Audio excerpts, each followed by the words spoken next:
Olá, nono ano, como é que vocês estão? Tudo bem com vocês? Por aqui tá tudo ótimo. Já estou um pouco cansado, né, de ficar nesse isolamento social, mas cada um tem que fazer a sua parte, né? Se faz necessário. Estou doido para essa aula voltar logo, para a gente poder conversar, a gente poder voltar a todos nós trocarmos ideia e fazer todo aquele dinamismo que eu gosto tanto nas aulas. Eu resolvi gravar uns vídeos aqui para vocês, uns vídeos de óculos para poder ficar até mais bonito. Né? Não vou dizer porque eu não estou enxergando nada mais no computador. Para a gente poder não perder o fim da meada aí sobre o que discutíamos nas últimas aulas, sobre a consolidação do capitalismo, sobre o processo do surgimento da globalização, do meio técnico, científico, isso tudo aí vocês estão lembrados, né? Nós já falamos até demais isso.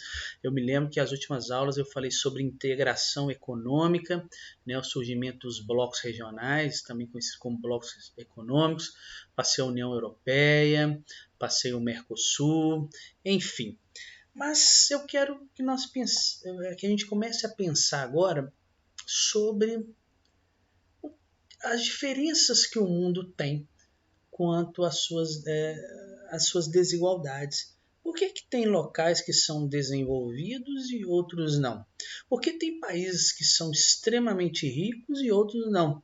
Né? Nós já vimos aí um pouco, quando estávamos estudando as fases do capitalismo, como que isso consolidou de certa forma. Né? Mas nós temos que pensar agora por que isso acontece, por que isso não resolve? Porque eu não sei vocês, mas eu fico revoltado com esse negócio de desigualdade, sobretudo desigualdade social. Né? A social ela é uma consequência de uma desigualdade econômica, de uma desigualdade política, comercial, enfim. Então eu fico revoltado com desigualdade. Para mim é inadmissível né, você haver tantas disparidades no mundo. Pensem comigo algumas coisas aqui. A partir do século XX, né, que a gente está discutindo aí já há algum tempo aí, vários países eles adotaram algumas alternativas políticas e econômicas para poder integrar o seu território, para diminuir as questões socioeconômicas, as diferenças socioeconômicas dentro do seu território. Eles até conseguiram alguma coisa, né? Muitos países conseguiram, mas é impossível atingir toda a população. É impossível pensar numa sociedade que ela é completamente igualitária, que ela seja completamente justa, que ela tenha um desenvolvimento pleno para todo mundo. O capitalismo em si não vai permitir isso. Né? Lembre-se pelas questões que tangem, que definem o capitalismo. Tá? Então, olha só, pensem no nosso país aqui. Já perceberam como as disparidades socioeconômicas, as diferenças são gritantes? Pega Belo Horizonte e, sei lá, uma cidade do interior, Papagaios. Pega São Paulo e Santarém, lá no Pará. Olha dentro de um país quantas disparidades. Até mesmo dentro de uma mesma cidade, nós temos um processo de divisão socioeconômica gigantesco. A saber, por exemplo, muitos bairros aqui de Belo Horizonte, as desigualdades podem ser vistas dentro das cidades, dentro dos bairros. Né? Então, você percebam a dificuldade em definir o mundo a partir de algum critério. Né? Se eu vou verificar, por exemplo, Belo Horizonte. Belo Horizonte é uma cidade desenvolvida? Muitos podem dizer sim. Mas a partir de quê? Baseada em quê? Toda a população, todo mundo que mora em Belo Horizonte ou desfruta de Belo Horizonte vai ter como consequência esse desenvolvimento? É isso que eu quero que vocês pensem um pouquinho no mundo de desigualdades. Então, ao longo da história, vários cientistas políticos eles tentaram regionalizar o mundo de alguma maneira. Podemos regionalizar o mundo por critérios políticos, por critérios de desenvolvimento humano, por critérios de renda, de educação e tudo. Então, sempre existiu a necessidade de regionalizar o mundo. Então, a primeira coisa que eu quero passar aqui para vocês é o slide aqui, o que é regionalização. Tá? Então, a regionalização é a divisão do espaço em regiões com características em comum. Então, eu vou dividir porções de um território, de um determinado lugar, e esse lugar vai ter o nome de região, no qual eu estou agrupando ali características em comum. Por exemplo, esse mapa está regionalizado. Quais são as características em comum aqui? Os continentes. América, África, Europa, Ásia, Austrália e Antártica. Tá? Então a regionalização ela existe desde que nós entendemos. É necessário separar, dividir os espaços para melhor compreender. Mas até pouco tempo atrás, e ainda se utiliza muito, nós temos a mania de regionalizar um espaço como um todo, como se ele fosse homogêneo. É isso que eu quero dizer para vocês. Será que Belo Horizonte, como um todo, desfruta de um desenvolvimento? Belo Horizonte, como um todo, desfruta da possibilidade, por exemplo, igual nós estamos agora em isolamento social, Belo Horizonte, como um todo, desfruta dessa possibilidade? Então, pensem que o processo de regionalização mundial ele vai tratar os locais, já que divide espaço com características em comum, né, como se fosse homogêneo, mas não é. Isso é importante deixarmos claro aí.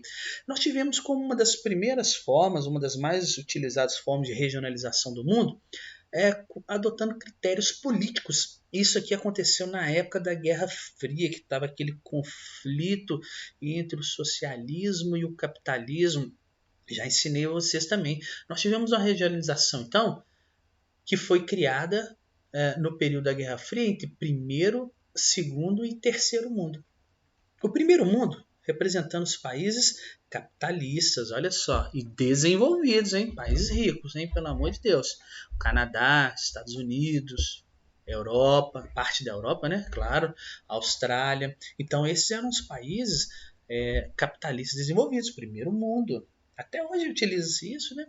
Eu tinha os países de segundo mundo, que eram os países o que socialistas, que tinham a economia planificada, que nós já estudamos também. China, União Soviética, Argélia, Congo, entre os Cuba. E o terceiro mundo, olha a gente aí, né, que eram os países capitalistas pobres. Brasil, Argentina, Irã, Índia, México, quase o restante do mundo inteiro, né?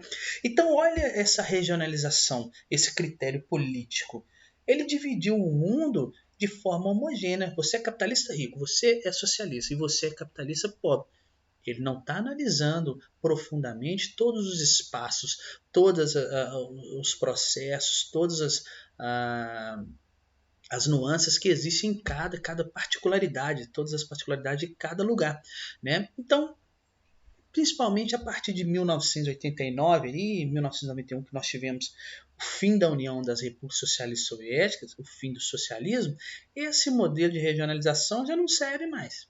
Já não se vê mais, porque quem que seria o segundo mundo? Não tem mais. Né? Alguns países ainda dizem que são socialistas, né? Eles falam que são socialistas de mercado. Se a economia dele está baseada no mercado, ele é capitalista, né? Não tem jeito. Então, essa regionalização caiu por terra, porque já não era mais válido dividir o mundo, torná-lo homogêneo como primeiro, segundo e terceiro mundo. Apesar de hoje, ainda assim, nós utilizamos países de primeiro mundo e países de terceiro mundo. Né? Ainda assim, alguns livros, e a gente escuta na televisão e tudo, mas não está certo. Uma outra forma de regionalizar o mundo. Olha só, trouxe um exemplo para vocês. Por critérios do desenvolvimento econômico. E essa aqui eu quero que vocês tenham atenção, porque é a que nós utilizamos hoje. Pelo desenvolvimento. Hoje os países são definidos, então, pelo seu desenvolvimento econômico. Entre desenvolvidos, emergentes e subdesenvolvidos. Olha só, ele conseguiu classificar um pouco melhor os países aí. E esse desenvolvimento dos países é interessante nós pensarmos que ele é baseado na economia e na qualidade de vida da população. Um país, para ser desenvolvido, ele tem que ter uma economia forte e a população tem que desfrutar dessa economia forte. Não adianta o Estado, o país ser riquíssimo e a população está morrendo de fome. Igual a gente consegue ver em grande parte da China, até mesmo na Rússia, né, que nem é mais um país tão desenvolvido assim. Aliás, não é mais desenvolvido, né, ela se tornou emergente. Mas nós temos que então entender que os países considerados desenvolvidos nesse aspecto de regionalização do mundo, eles têm que ter um desenvolvimento econômico forte, a economia tem que ser forte, mas a população tem que desfrutar dessa economia forte. E como então que os países eles se organizam, ou como os locais se organizam para ter uma economia forte? Ela é baseada em três setores da economia sempre, né? Agora está surgindo outros, eu vou falar com vocês, mas para uma economia ser forte, ela tem que ter três setores muito bem definidos aqui, ó. Que vocês também sabem que é. Ano passado eu falei com vocês. Olha aqui, ó. A economia de um país se organiza em três setores. Para você alcançar o desenvolvimento, ela tem que estar muito bem amparada nesses três setores aqui, ó. Deixa eu arredar aqui essa coisinha linda para cá. Sou eu. Setor primário, secundário e terciário. O setor primário é aquele que está envolvendo a matéria-prima, a agropecuária, a pecuária, o extrativismo vegetal. É aquele que vai retirar da natureza. O setor secundário é aquele que vai transformar essa matéria-prima em um determinado produto, né? A indústria, a construção civil. E o terceiro setor, né, ele é baseado no comércio, nos serviços que vão ser prestados para disseminar esses produtos que foram criados no setor secundário e retirados pelo setor primário. Ora, se um país tem muito bem organizado esses três setores da economia, é fato que ele pode se tornar, em grande parte, desenvolvido. Mas será que só isso basta para ser desenvolvido? Lembra que eu falei, não adianta ter só o desenvolvimento econômico. A população tem que desfrutar disso também. Eu preciso dizer que hoje muitos autores eles trazem 5 setores da economia, tá, como existentes aí no mundo. Eles trazem o setor primário, o secundário, o setor terciário, e a partir da terceira revolução industrial, quando surgiu o meio técnico-científico, ou seja, o processo de globalização, surgiu o setor quaternário e o setor quinário. Olha só, o setor quaternário está relacionado à informação, à disseminação da internet, das comunicações, da robótica, esse tipo de coisa. Já o setor quinário, ao do conhecimento, das pesquisas, das grandes universidades, dos centros de pesquisas. Percebam, um país desenvolvido, ele tem todos esses setores aqui muito bem estruturados. Se um país tem todos esses setores muito bem estruturados, se ele domina técnicas de agricultura e de extrativismo, se ele domina técnicas da indústria cada vez mais automatizada, cada vez mais mecanizada, né, e de tecnologia, né, ele consegue fazer com que seus produtos aqui sejam comercializados de forma mais adequada, com maior qualidade, né, utilizando os sistemas de informação que existem no mundo, a disseminação da internet, sobretudo pela criação aqui desses próprios outros setores aqui no quinário, né? Já que aqui é o conhecimento, a criatividade, né, o centro de pesquisa, ele vai amparar todos os outros setores aqui para que eles surjam, tá bom? Então, é importante vocês saberem esses dois setores que existem aí também. Mas é legal, professor. Legal. Se eu tenho estudo estruturado, eu vou ser desenvolvido, talvez a minha população vai sobretudo, ela vai ter como consequência um padrão de vida elevado, uma elevada qualidade de vida, porque se isso tudo está amparado num país, não tem como né, a população não desfrutar disso. Mas de onde será então que está a raiz do subdesenvolvimento? Aqueles países lá subdesenvolvidos, aqueles países pobres ou emergentes, né, que estão saindo do subdesenvolvimento para chegar talvez no mundo desenvolvido, de onde que surgiu isso? E aí eu quero que a gente lembre, para poder estudar isso aqui, né, um termo que eu tratei com vocês, que é chamado de divisão internacional do trabalho. E eu gosto de classificar ela como sendo a origem do subdesenvolvimento. Por quê? Desde que existe aquela questão de metrópole e colônia, que eu ensinei para vocês, a relação num comércio internacional, a função de cada país no comércio internacional, sempre existiu aquele que vai explorar e aquele que está sendo explorado. Concordo?